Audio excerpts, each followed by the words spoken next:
What's good? What's good, everybody? Welcome back to another episode of the Urban Platform Speaks.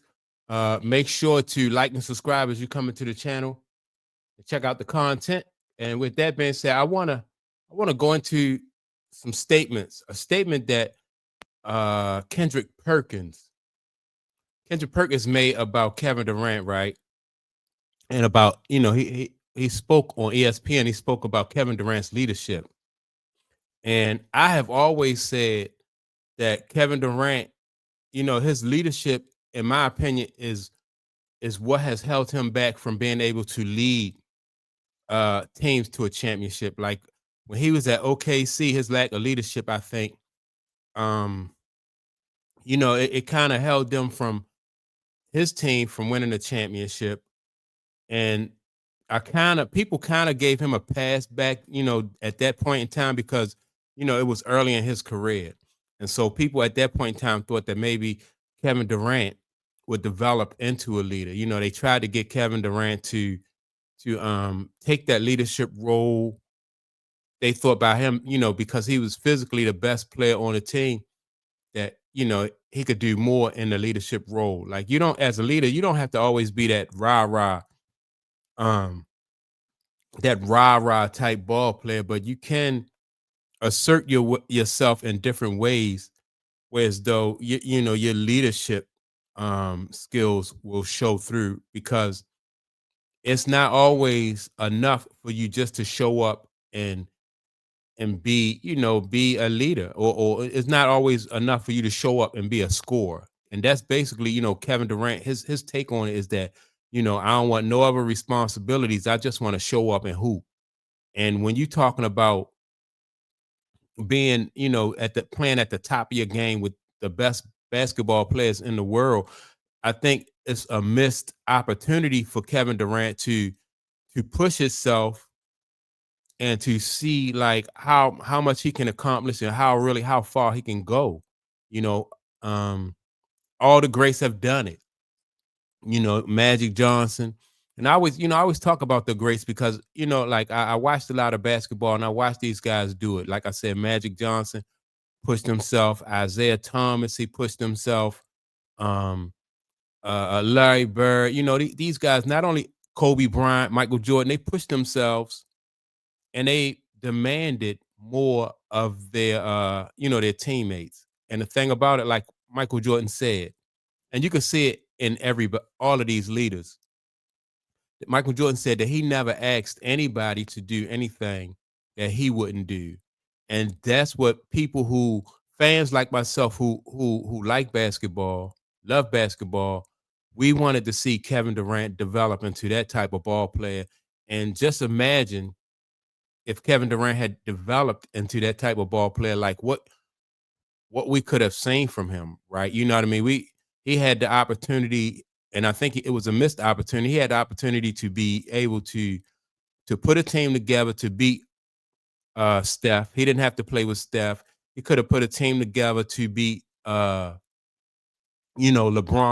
And I think he had enough talent. I think Kevin Durant actually, in my opinion, had enough talent to put teams together to beat those guys, but he didn't want to accept that leadership responsibility, and so he went to play with Golden State. And so I'm going to play a some audio from Kendrick Perkins, and then I'm gonna respond to it and uh you know give my 2 cents on what I think about Kevin Durant and what I think about what Perkins said.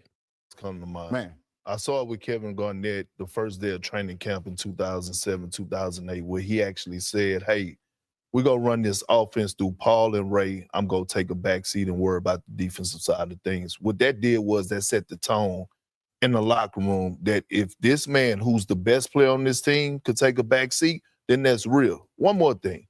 When you look at this roster, okay, they have enough to win games. And my thing is, we saw Donovan Mitchell bring the best out of Royce O'Neal. We saw CP3 bring the best out of Devin Booker. We saw John Morant bring the best out of Tyus Jones. We saw Steph Curry at times bring the best out of Damian Lee. And we saw Jokic bring the best out of Monte Morris. When I challenge KD to leadership, it's not because he's not the best player on the team. I'm wondering why can't he bring the best out of those players of which you got right now to try to make a late push. To borrow. And see, all right, so I agree with that, right? And like I said, you don't have to be a rah-rah type of ball player, but you have to challenge your your teammates. You know, you got to challenge your teammates. Like you don't come down to their level. You as a leader, it's your responsibility to raise them to your level, and then that's your responsibility. It's like if a parent has two kids, and you know you got a 12-year-old and you got a 14-year-old. Quite naturally, you're going to leave the 14-year-old kid in charge, right? And it's not even an option because you want that kid, you want that 14-year-old to accept responsibility. And in life, we don't get the we don't get the opportunity to turn down responsibilities. You know, adults, you know, because you have to, not just adults, but anybody, like when you placed in a position of responsibility, you just can't say, no, I just want to hoop, or no, I'm just going to show up and do this and do that. I could never understand that type of attitude coming from somebody who is as talented as Kevin Garnett. Um, and I don't really understand like why somebody in his circle, even a mother would recognize that, you know, like you don't always get to turn down responsibility. Leaders leaders give you know, they give their teams what they need when they need it. You just can't show up and say, well, all I can do is score. I'm just going to give you all scoring. That's because sometimes scoring may not be what they need. You know, you watch Isaiah Thomas back in the day. You know, he gave scoring. Then when his team needed assists, he gave assists. If they needed a steal, he could get a steal. You saw that from all the greats. You know, you step up and you, that's you know the beauty of it. It's not and it's a metaphor. It goes in life. You know, you just can't turn down responsibility. Life don't work like that. And so I just thought that Kevin Durant, you know, he missed a golden opportunity. I think, and just imagine, as great as Kevin Durant was, just imagine that Kevin Durant could have been even greater than what he really was. You know, but he didn't. You know, he didn't challenge himself because he just thought that it was good enough for him to just to show up and hoop. You know, and life don't work like that. You just can't just show up and do what you want to do. You know, we have, everybody have responsibilities. Um, you know, even Kevin Durant, I don't know what award he won one year, but he pointed out the fact that his mother was his hero. You know, so just imagine if his mother would have said that she didn't want to the Philly score. Oh, yeah, just imagine you know, if she said that she didn't want to you know, if she didn't want to be a mother, she didn't want the responsibility of raising two boys, you know, it don't work like that. You know, we just don't get to turn down responsibilities. Um, and so, but I'm gonna get back to some more of what Kendrick Perkins said about Kevin Durant. Your phrase that you're borrowing from the Godfather, from Pat Riley. If this roster is going to be active participants in their own rescue, let's take a look at this roster. Our Bobby Marks is standing by at the touchscreen right now. Bobby, where do the Suns stand with this roster right here? Well, all great points. I think the next 30 games is going to decide as far as where Phoenix goes with this roster. Because remember, when you have Kevin Durant, certainly, and Devin Booker and Bradley Beal, that's three players that are going to be making $160 million. Basically, the definition of insanity is doing the same thing over and over. And that's where this Phoenix roster is going to be next year. I think here are the big questions that we go in the last 30 games here. 1-4 in the last 5 games, right? Things are certainly sliding. As Brian said, toughest schedule among all teams for the rest of the season. They are barely hanging on for that 10th spot, last playing. Does the Durant discussions around the trade deadline become a distraction, right? 1 year left on his contract after this year, extension eligible, 2 for 124 in the offseason. And here's the biggest question, and was yesterday an indicator? Has the retool started already? Right. The Yusuf Nurkic trade potentially could save them $130 million in salary for next year, and that costs a first-round pick here. So keep an eye on that. The Durant. So, all right. So basically, the way, in my opinion, like with Phoenix, the way Phoenix look right now. All right. So the Phoenix Suns have Kevin Durant, Devin Booker, and Bradley Beal. That's a lot of talent, but it's a lot of offensive talent, and I still think that for as much talent that they have on that team, they should be a lot better.